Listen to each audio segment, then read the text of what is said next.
AP ఓటర్లలో చైతన్యం వెల్లువెత్తింది. దేశవ్యాప్తంగానే కాకుండా ప్రపంచ నలుమూలల నుంచి ఓటు వేసేందుకు ఏపీ ప్రజలు తరలివచ్చారు. ఓటు హక్కు వినియోగించుకునేందుకు పోలింగ్ కేంద్రాల వద్ద ఉప్పెన్లా పోటెత్తారు. ఓట్లు వేసేందుకు రారు అనే అభిప్రాయాన్ని పటాపంచలు చేస్తూ విద్యావంతులు, ఉద్యోగులు, యువత, ఎగువ మధ్య తరగతి వారు కూడా పోలింగ్ బూతులకు తరలివచ్చారు. క్యూలో ఓపిక నిలబడి గంటైనా 2 గంటలైనా వేచి చూసి ఓటు వేశారు. నార్వే, స్వీడన్, కెనడా, మారిషస్ వంటి దేశాల్లో స్థిరపడిన వారు ఓటు వేసేందుకు సొంతూళ్లకు వచ్చారు. ఇక గ్రామాల్లో సంక్రాంతికి మాత్రమే కనిపించే సందడి ఇప్పుడు ఓట్ల పండక్కి కనిపించింది. ఏదో కసితో ఒక లక్ష్యంతో ఓటు వేయాలి అన్న భావన వీరిలో కనిపించింది. ఇక ఈసారి ఓటు వేయకపోతే ఏదో కోల్పోతాం అనే ఆందోళనతోనే వీరంతా తరలి వచ్చినట్లు కూడా స్పష్టమవుతోంది. ఇక రాష్ట్రంలో సొంతూళ్లలో సంగతులని తెలుసుకుని మార్పు కోసమే ఓటు వేయక తప్పదు అనే బలమైన సంకల్పంతోనే బూత్ల ముందు బారులు తీరినట్లు అవగతమైంది. గ్రామీణులు, కార్మికులు, కర్షకులు ఎప్పట్లాగానే తమ ఓటును ఉపయోగించుకున్నారు. వృద్ధులు, దివ్యాంగులు సైతం పోలింగ్ కేంద్రాల వద్దకు వచ్చి ఓటు హక్కు వినియోగించుకొని అందరికీ ఆదర్శంగా నిలిచారు. ఉదయం పోలింగ్ ప్రారంభం కాకముందే కేంద్రాల వద్దకు ఓటర్లు పెద్ద ఎత్తున చేరుకున్నారు. ఓటర్ల నుంచి ఇంత చైతన్యం ఎప్పుడూ చూడలేదని రాజకీయ విశ్లేషకులు అభిప్రాయపడుతున్నారు. ఈసారి ఎన్నికల్లో ఆశ్చర్యకర ఫలితాలను అందరూ చూస్తారు అని టీడీపీ అధినేత చంద్రబాబు వ్యాఖ్యానించారు. పార్టీ కేంద్ర కార్యాలయం నుంచి తిరిగి వెళ్లే సమయంలో అక్కడ ఉన్న మీడియా ప్రతినిధులతో కొద్దిసేపు ముచ్చటించారు. అనంతరం ఓ ప్రకటన కూడా విడుదల చేశారు. వరుసగా ఎక్స్ లో ట్వీట్లు కూడా చేశారు. రాష్ట్ర ఎన్నికల చరిత్రలో సోమవారం ప్రత్యేకమైన రోజు. ఓటు వేయడానికి ప్రజలు చూపించిన ఉత్సాహం, వారిలో చైతన్యం చూశాక కొత్త చరిత్రకు ఇది శ్రీకారం అనిపించింది అని అన్నారు. ఇక అరాచకానికి ముగింపు పలికి ప్రజాస్వామ్య పాలనను సాధించుకోవాలి అని కసి పోలింగ్ కేంద్రాల వద్దకు వచ్చిన ప్రతి ఓటర్లోనూ కనిపించింది అన్నారు. మహాసంకల్పంతో ఓటు వేయడానికి సుదూర ప్రాంతాల నుంచి వచ్చి ఎండ, వేడి, ప్రయాణ బడలికి ఓర్చుకొని పోలింగ్ కేంద్రాల వద్ద భారీగా బారులు తీరి ఓటు వేసిన ప్రతి ఒక్కరికి చంద్రబాబు ధన్యవాదాలు తెలియజేశారు.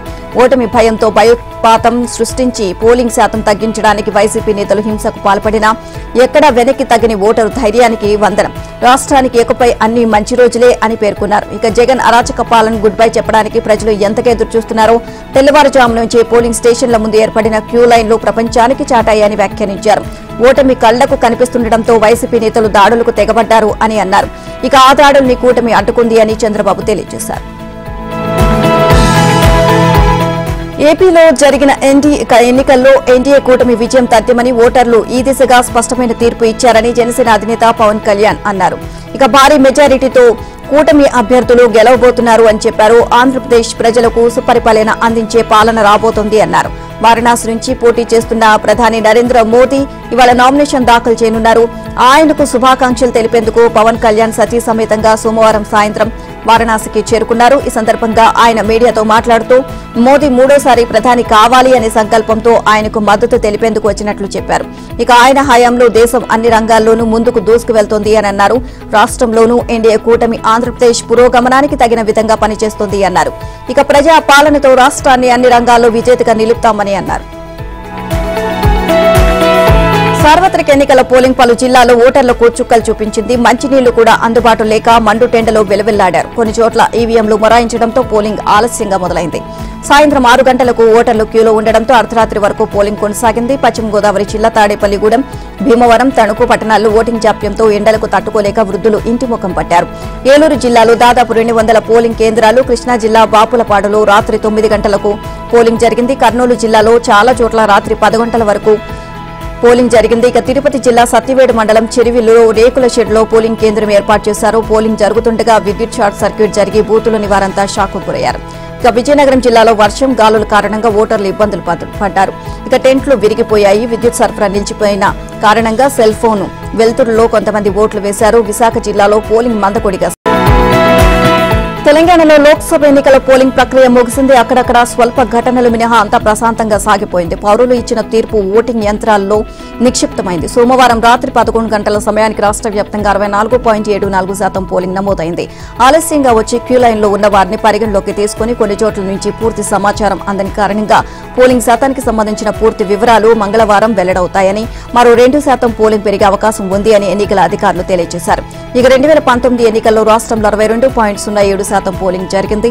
ప్రాథమిక వివరాల మేరకే ప్రస్తుతం ఈ శాతం కంటే ఎక్కువ పోలింగ్ జరిగింది. మరోవైపు 17 లోక్సభ నియోజకవర్గాల్లోని 35,809 పోలింగ్ స్టేషన్ల పరిధిలో సోమవారం ఉదయం 7 గంటలకు ప్రారంభమైన పోలింగ్ సాయంత్రం 6 గంటల వరకు కొనసాగింది. ఇక 6 గంటల లోపు క్యూలో నిలిచిన ఓటర్లకు నిర్ణీత సమయం ముగిసిన తర్వాత కూడా ఓటు వేసే అవకాశం కల్పించారు. పోలింగ్ శాతం అత్యధికంగా నమోదయ్యేలా ఎన్నికల సంఘం చేపట్టిన కార్యాచరణ విజయవంతమైంది అని ఎన్నికల ప్రధాన అధికారి వికాస్ రాజ్ తెలియజేశారు.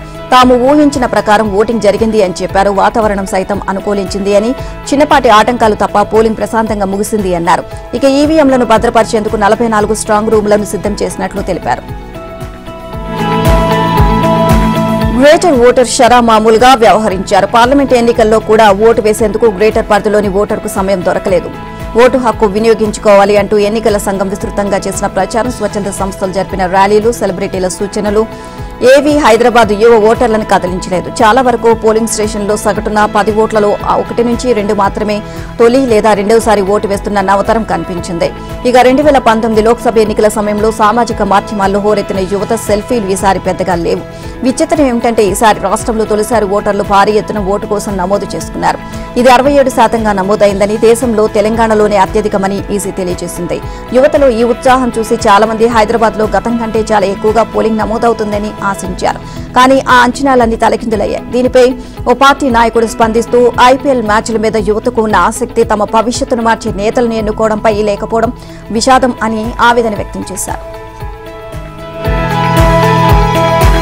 తెలంగాణ వ్యాప్తంగా 4వ విడత పోలింగ్ చదురుమదురు సంఘటనలు మినహా ప్రశాంతంగా ముగిసింది. ఈ క్రమంలో 1-2 ఫిర్యాదులు కూడా అందాయి. కేంద్ర మంత్రి, రాష్ట్ర బీజేపీ అధ్యక్షుడు కిషన్ రెడ్డిపై సీఈఓ వికాస్ రాజ్కు కాంగ్రెస్ పార్టీ ఫిర్యాదు చేసింది. ఓటు వేసిన అనంతరం మీడియాతో మాట్లాడుతూ మోదీ పేరును ప్రస్తావించడంపై కాంగ్రెస్ అభ్యంతరం వ్యక్తం చేసింది. ఇక కిషన్ రెడ్డిపై ఉల్లంఘన కేసు నమోదు చేయాలని ఈసీని కాంగ్రెస్ కోరింది. కొన్ని ఫిర్యాదులు అందాయని, వాటిని పరిశీలిస్తున్నామని వికాస్ రాజ్ వెల్లడించారు. ఇక సీఎం రేవంత్ పై కూడా బీజేపీ ఫిర్యాదు చేసింది. ఓటు వేసిన తర్వాత ప్రెస్ మీట్ పెట్టి రాజకీయ వ్యాఖ్యలు చేశారు అంటూ ఫిర్యాదు చేశారు.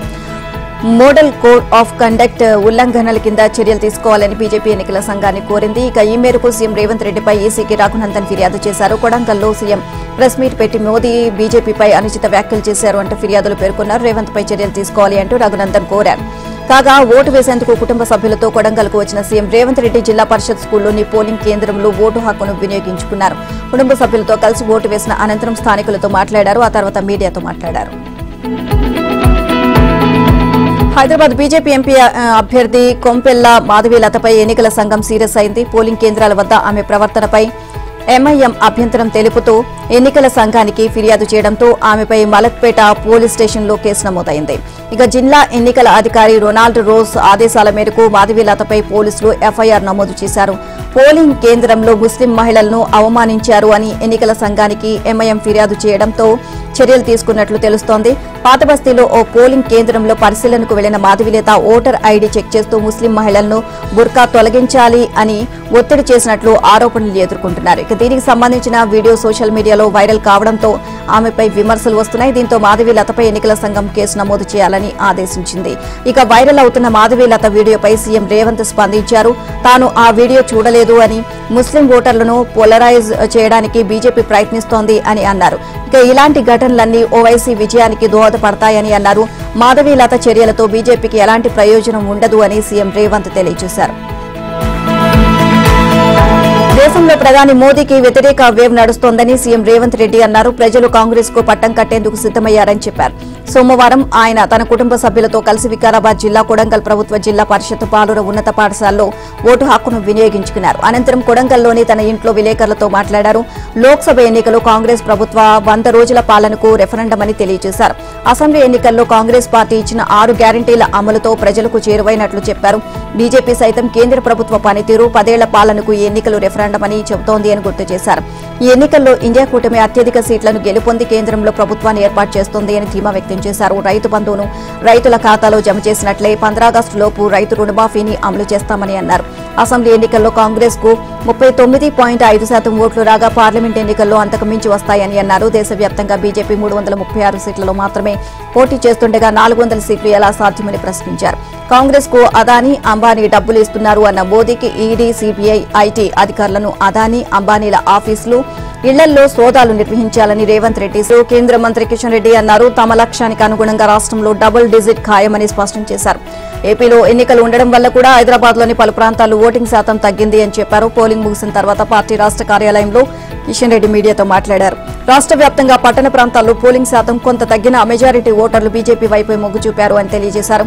అన్ని నియోజకవర్గాల్లో బీజేపీకి సానుకూల స్పందన లభించింది అని తెలిపారు. ఇక ఓటింగ్ శాతంతో సంబంధం లేకుండా సికింద్రాబాద్ లో బీజేపీ విజయం సాధిస్తుంది అని ధీమా వ్యక్తం చేశారు. సీఎం రేవంత్ రెడ్డి మిడిమిడి జ్ఞానంతో ప్రధానిపై సవాళ్లు చేస్తున్నారు అని విమర్శించారు. స్థాయి మరిచి ప్రధానిపై విమర్శలు చేయొద్దు అని హితవు పలికారు. బీజేపీపై కేంద్రంపై తప్పుడు ప్రచారం చేసినంత మాత్రాన పెద్ద నాయకులు కాబోరు అని అన్నారు. ఇక షేక్పేటలో ఓట్లు గల్లంతైనా పోలింగ్ కేంద్రాన్ని సందర్శించిన కిషన్ రెడ్డి దీనిపై జిల్లా ఎన్నికల అధికారికి ఫిర్యాదు చేశామని, కేంద్ర రాష్ట్ర ఎన్నికల సంఘాలకు ఫిర్యాదు చేస్తామని అన్నారు. ఎన్నికల ఫలితాల తర్వాత దేశంలో ప్రాంతీయ పార్టీలే కీలక పాత్ర పోషించబోతున్నాయని బీఆర్ఎస్ అధినేత కేసీఆర్ అభిప్రాయపడ్డారు.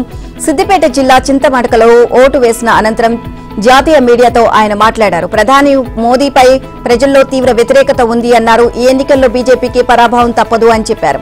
ఇక బీజేపీ సొంత నిబంధనల ప్రకారం 75 ఏళ్లు దాటిన తర్వాత ఎవరు ఏ పదవిని చేపట్టారని, మోదీ కూడా ప్రధాని పదవి నుంచి తప్పుకోవాల్సిందేనని అన్నారు. ఇక ఇండియా కూటమిలో చేరతారా అన్న మీడియా ప్రశ్నకు స్పందిస్తూ ఈ ఎన్నికల్లో ప్రాంతీయ పార్టీలే కీలకంగా మారనున్నాయని, ఇందులో ఎలాంటి సందేహం లేదని కేసీఆర్ స్పష్టం చేశారు. తనకు రాజకీయ పార్టీలతో సంబంధం లేదని ఐకాన్ స్టార్ అల్లు అర్జున్ అన్నారు. జూబ్లీ హిల్స్ బీఎస్ఎన్ఎల్ కార్యాలయంలో ఓటు హక్కు వినియోగించుకున్న ఆయన ప్రతి ఒక్కరూ ఓటు హక్కు వినియోగించుకోవాలి అని కోరారు. తనకు ఏ రాజకీయ పార్టీతో అనుబంధం లేదు అని, అన్ని పార్టీలు ఒకటేనని అన్నారు. తన అనే వ్యక్తులు ఏ పార్టీలో ఉన్నా లేకపోయినా వ్యక్తిగతంగా తన మద్దతు ఉంటుంది అని అల్లు అర్జున్ చెప్పారు. ఇక మావయ్య పవన్ కళ్యాణ్ కు తన పూర్తి మద్దతు ఎప్పుడు ఉంటుంది అన్నారు. ఒకవేళ భవిష్యత్తులో తన మావయ్య చంద్రశేఖర్, బన్నీవాస్ లాంటి వారు వ్యక్తిగతంగా తన మద్దతు కోరితే తప్పకుండా వారికి సపోర్టుగా చేస్తాను అన్నారు. ఇక శిల్పా రవి 15 ఏళ్లుగా తనకు స్నేహితుడని, ఆయన రాజకీయాల్లోకి వస్తే వాళ్ల ఊరు వచ్చి సపోర్ట్ చేస్తానని మాటిచ్చానని, 2019లో ఆయన రాజకీయాల్లోకి వచ్చాక వెళ్లి కలవలేకపోయానని, అందుకే ఈసారి ఎన్నికల్లో పోటీ చేస్తున్నారని తెలిసి ఫోన్ చేసి వస్తాను అని చెప్పానని అన్నారు. అందుకే భార్యతో కలిసి నంద్యాల వెళ్లినట్లు చెప్పారు. వ్యక్తిగతంగా ఆయనకు శుభాకాంక్షలు చెప్పి వచ్చేశానని అన్నారు. తనకు రాజకీయాల్లోకి వచ్చే ఉద్దేశం అసలు లేదు అని ఐకాన్ స్టార్ అల్లు అర్జున్ చెప్పారు. తెలుగు రాష్ట్రాల్లో జరిగిన ఎన్నికల్లో ఓటు హక్కు వినియోగించుకున్న వారు హైదరాబాద్ కు తిరుగు పయనమయ్యారు. సొంతూళ్లకు వెళ్లిన ప్రజలు ఓట్లు వేసిన తర్వాత సోమవారం సాయంత్రం నుంచి హైదరాబాద్ బాటపట్టారు. దీంతో హైదరాబాద్ విజయవాడ జాతీయ రహదారిపై వాహనాల రద్దీ పెరిగింది.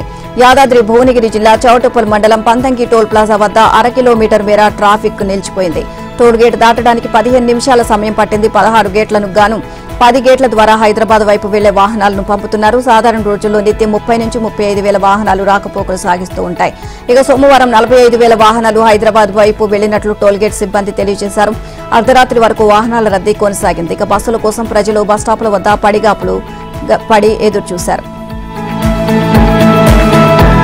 పార్టీల నేతలు, కార్యకర్తలను పోలింగ్ డే హీటెక్కిస్తే భానుడు మాత్రం శాంతించాడు. ఆదివారం దాకా రాష్ట్ర వ్యాప్తంగా అన్ని చోట్ల భారీ ఉష్ణోగ్రతలు నమోదవ్వగా పోలింగ్ రోజున సోమవారం వాతావరణం ఒక్కసారిగా చల్లబడింది. ఆదివారం సాయంత్రం ఓ మోస్తరు నుంచి భారీ వర్షాలు కురవడంతో ఈ మార్పు కనిపించింది. ఒక్కరోజు ముందు వరకు రాష్ట్రంలో 46 డిగ్రీల దాకా ఉష్ణోగ్రతలు ఉండగా ఎన్నికల రోజు 41 డిగ్రీలకు తగ్గాయి. దీంతో ఓటు హక్కు వినియోగించుకునేందుకు ఓటర్లు పోలింగ్ కేంద్రాలకు బారులు తీరారు. ఇక గత లోక్సభ ఎన్నికల్లో రాష్ట్ర వ్యాప్తంగా 62% పోలింగ్ నమోదవ్వగా ఈసారి అంతకు మించి నమోదైంది. ఉష్ణోగ్రతలు ఒక్కసారిగా తగ్గుముఖం పట్టడంతో ఓటు హక్కు వినియోగించుకునేందుకు ఓటర్లు బారులు తీరారు. కాగా రాష్ట్రంలో నేడు, రేపు వర్షాలు కురిసే అవకాశం ఉందని హైదరాబాద్ వాతావరణ కేంద్రం తెలియజేసింది. మంగళ, బుధవారాల్లో కొన్ని జిల్లాల్లో ఉరుములు, మెరుపులతో పాటు తేలికపాటి నుంచి మోస్తరు వర్షాలు కురిసే అవకాశం ఉంది అని పేర్కొంది. గంటకు 30 నుంచి 50 కిలోమీటర్ల వేగంతో ఈదురుగాలులు వీచే అవకాశం ఉంది అని తెలియజేసింది. వారణాసి లోక్సభ అభ్యర్థిగా మరోసారి పోటీ చేసిన నరేంద్ర మోదీ సోమవారం 1/2 కిలోమీటర్ల మేర ఆ పట్టణంలో భారీ రోడ్ షో నిర్వహించారు.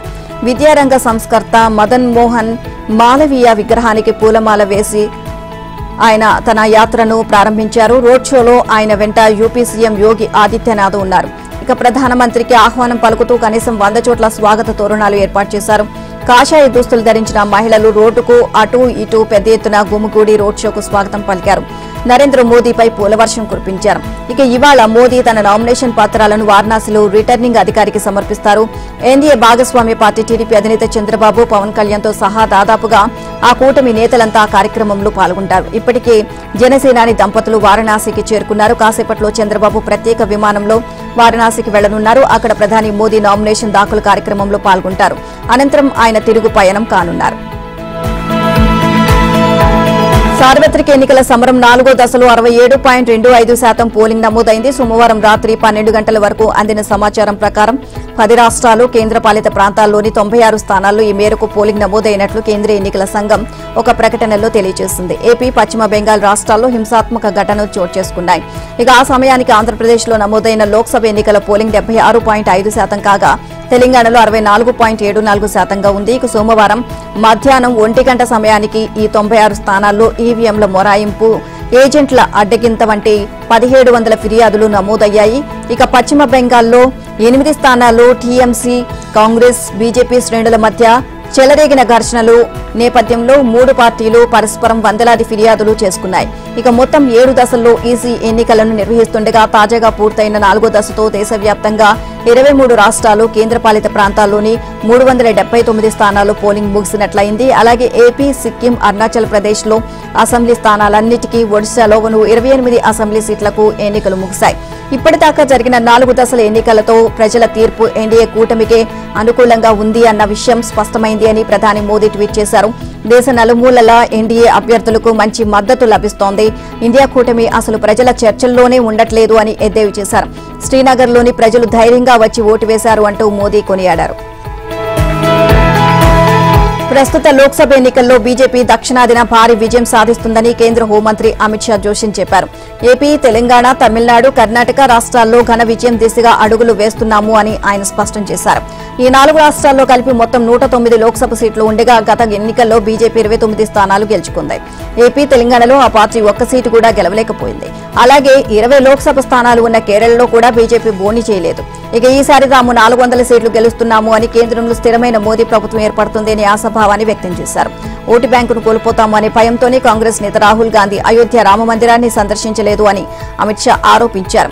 మహారాష్ట్రలోని ధూలే జిల్లాలో నిర్వహించిన ఎన్నికల ర్యాలీలో ఆయన మాట్లాడారు. జమ్మూ కాశ్మీర్ కు ప్రత్యేక ప్రతిపత్తి కల్పించే ఆర్టికల్ 370 రద్దును బుజ్జగింపు రాజకీయాల కారణంగానే ఆయన వ్యతిరేకించారు అని, దీనిపై శివసేన అధినేత ఉద్దవ్ ఠాక్రే, రాహుల్ అభిప్రాయాన్ని తెలుసుకోవాలని అమిత్ షా సూచించారు. పెళ్లెప్పుడు? కాంగ్రెస్ అగ్రనేత రాహుల్ గాంధీకి తరచూ ఎదురవుతున్న ప్రశ్న ఇది. తాజాగా ఉత్తరప్రదేశ్లోని రాయ్బరేలీలోనూ ఇదే ప్రశ్న ఎదురవడంతో ఆయన సమాధానం చెప్పక తప్పలేదు. త్వరలోనే తాను పెళ్లి చేసుకోనున్నట్లు ఆయన చెప్పారు. రాయ్బరేలీలో ఒక బహిరంగ సభలో ప్రసంగించిన అనంతరం ఆయనకు ఈ ప్రశ్న ఎదురైంది. తన ప్రసంగం ముగిశాక రాహుల్ తన సోదరి ప్రియాంక గాంధీ వాద్రాను వేదికపైకి పిలిచి రాయ్బరేలీలో ప్రచారానికి ఆమె చేసిన కృషిని ప్రశంసించారు. ఇక ఈ సమయంలో జనంలో నుంచి ఒకరు పెళ్లెప్పుడు అని ప్రశ్న సంధించారు. దానికి సమాధానం చెప్పాలని ప్రియాంక సూచించారు. దీంతో అబ్ జల్దీ కర్నే పడేగి అని రాహుల్ సమాధానమిచ్చారు. ఆయనకు వచ్చే నెలతో 54 ఏళ్లు నిండనున్నాయి. అంతకు ముందు రాహుల్ తన ప్రసంగంలో తన కుటుంబం ఎప్పుడు రాయ్బరేలీ ప్రజల కోసం పనిచేసింది అని వివరించారు. ప్రధాని మోదీలా అదానీ, అంబానీల కోసం పనిచేయలేదు అన్నారు. తన కుటుంబానికి ఇక్కడ ప్రజలతో ఎంతో అనుబంధం ఉంది అని, తాను ఇక్కడి నుంచి పోటీ చేస్తున్నట్లు చెప్పారు. దేశంలో 22 నుంచి 25 మంది పెద్ద పారిశ్రామికవేత్తలకు 16 లక్షల కోట్ల రూపాయలు అప్పులను మోదీ ప్రభుత్వం రద్దు చేసింది అని చెప్పారు. ఇండియా కూటమి అధికారంలోకి వస్తే పేద కుటుంబాల జాబితా రూపొందించి ఆ కుటుంబంలోని ఒక మహిళ బ్యాంకు ఖాతాకు ఏటా ₹1,00,000 లేదా నెలకు 8,000 నుంచి 500 జమ చేస్తామని ప్రకటించారు. విపక్ష ఇండియా కూటమి అధికారంలోకి వస్తే తాను తీహార్ జైలు నుంచి బయటకు వస్తానని ఢిల్లీ సీఎం ఆమ్ ఆద్మీ పార్టీ అధినేత అరవింద్ కేజ్రీవాల్ అన్నారు. జూన్ 4న సార్వత్రిక ఎన్నికల ఫలితాలు వెలువడనున్నాయి. ఇండియా కూటమికి ప్రభుత్వాన్ని ఏర్పాటు చేయగలిగే మెజారిటీ వస్తే జూన్ 5నే తాను జైలు నుంచి విడుదలవుతాను అని ఆప్ కౌన్సిలర్లతో జరిగిన సమావేశంలో కేజ్రీవాల్ అన్నారు. ఇక ఢిల్లీ మద్యం కేసులో అరెస్ట్ అయిన కేజ్రీవాల్ కు లోక్సభ ఎన్నికల్లో ప్రచారం నిమిత్తం జూన్ 1 వరకు సుప్రీంకోర్టు మధ్యంతర బెయిల్ మంజూరు చేసింది. తిరిగి జూన్ 2న జైల్లో లొంగిపోవాల్సి ఉంది. జూన్ 1న సార్వత్రిక ఎన్నికల 7 దశల పోలింగ్ ముగియనుండగా జూన్ 4న ఫలితాలు వెలువడనున్నాయి. ఇక తీహార్ జైల్లో జ్యుడిషియల్ కస్టడీలో ఉన్న సమయంలో తనను అవమానించేందుకు ప్రయత్నించారు అని కేజ్రీవాల్ ఆరోపించారు. తన సెల్లో ఉన్న 2 సీసీటీవీ కెమెరాలను 13 మంది అధికారులు నిరంతరం పర్యవేక్షించేవారు అని చెప్పారు. ఆ ఫుటేజీని ప్రధానమంత్రి కార్యాలయానికి కూడా పంపినట్లు ఆరోపించారు. తనపై మోదీకి అంత అక్కసెందుకో అర్థం కావడం లేదు అన్నారు. తాను జైల్లో ఉన్నప్పుడు ఆప్ ఎమ్మెల్యేల్లో విభజనకు బీజేపీ విఫలయత్నం చేసింది అన్నారు. కానీ అందరూ ఐక్యంగా ఉండి వారి ఎత్తుగడలను తిప్పికొట్టారు అని అన్నారు. బీహార్ మాజీ ఉప ముఖ్యమంత్రి బీజేపీ సీనియర్ నేత సుశీల్ కుమార్ మోదీ కన్నుమూశారు. ఆయన వయసు 72 సంవత్సరాలు. సుశీల్ కుమార్ మోదీ 7 నెలలుగా క్యాన్సర్తో బాధపడుతున్నారు. ఈ విషయాన్ని స్వయంగా ఆయనే గత నెలలో ఎక్స్ వేదికగా వెల్లడించారు. ఆరోగ్యం సహకరించినందున ప్రస్తుత లోక్సభ ఎన్నికలకు దూరంగా ఉంటున్నట్లు తెలియజేశారు. ఢిల్లీలోని ఎయిమ్స్ లో సుశీల్ మోదీ క్యాన్సర్ కు చికిత్స తీసుకుంటూ తుది శ్వాస విడిచారు. ఇక 1973లో విద్యార్థి నేతగా రాజకీయ ప్రస్థానాన్ని ప్రారంభించిన సుశీల్ మోదీ 1990లో పాట్నా సెంట్రల్ నియోజకవర్గం నుంచి తొలిసారి ఎమ్మెల్యేగా ఎన్నికయ్యారు. తన సుదీర్ఘ రాజకీయ జీవితంలో ఎమ్మెల్యే, ఎమ్మెల్సీ, మంత్రిగా, డిప్యూటీ సీఎంగా, ఎంపీగా సేవలందించారు. 2005 నుంచి 2020 మధ్య 2 దఫలుగా 11 ఏళ్ల పాటు బీహార్ ఉప ముఖ్యమంత్రిగా పనిచేశారు. సుశీల్ మోదీ కన్నుమూతపై రాష్ట్రపతి ద్రౌపది ముర్ము సంతాపం వ్యక్తం చేశారు. రాజకీయ జీవితంలో ఆయన ఉన్నత ఆదర్శాలను పాటించారు అని పేర్కొన్నారు. ఇక ప్రధాని మోదీ స్పందిస్తూ సుశీల్ మోదీ ఆకస్మిక మరణం తీవ్ర విచారం కలగజేసింది అన్నారు. ఇక బీహార్లో బీజేపీ విజయ యాత్రలో ఆయనది అత్యంత కీలక పాత్ర అన్నారు. అలాగే జీఎస్టీ అమలుకు సంబంధించి ఆయన సేవలు మర్చిపోలేం అంటూ ఆయన కుటుంబానికి ప్రగాఢ సంతాపాన్ని తెలియజేశారు. బీహార్ సీఎం నితీష్ కుమార్, పశ్చిమ బెంగాల్ సీఎం మమతా బెనర్జీ, పలు పార్టీల నేతలు సుశీల్ మోదీ మృతికి సంతాపం తెలియజేశారు. దేశ ఆర్థిక రాజధాని ముంబైలో భారీ ఈదురుగాలులు పెను బీభత్సాన్ని సృష్టించాయి. తేలికపాటి వర్షంతో పాటు బలమైన గాలులు వీచడంతో ఖడ్గోపార్ ప్రాంతంలో భారీ హోర్డింగ్ పేకముక్కల కూలిపోయి పక్కనే ఉన్న పెట్రోల్ బంకుపై పడింది. ఇక ఈ ఘటనలో 9 మంది మృతి చెందగా సుమారు 64 మంది గాయపడ్డారు. ఈ సమాచారం తెలుసుకున్న ఎన్డీఆర్ఎఫ్, ఫైర్ సిబ్బంది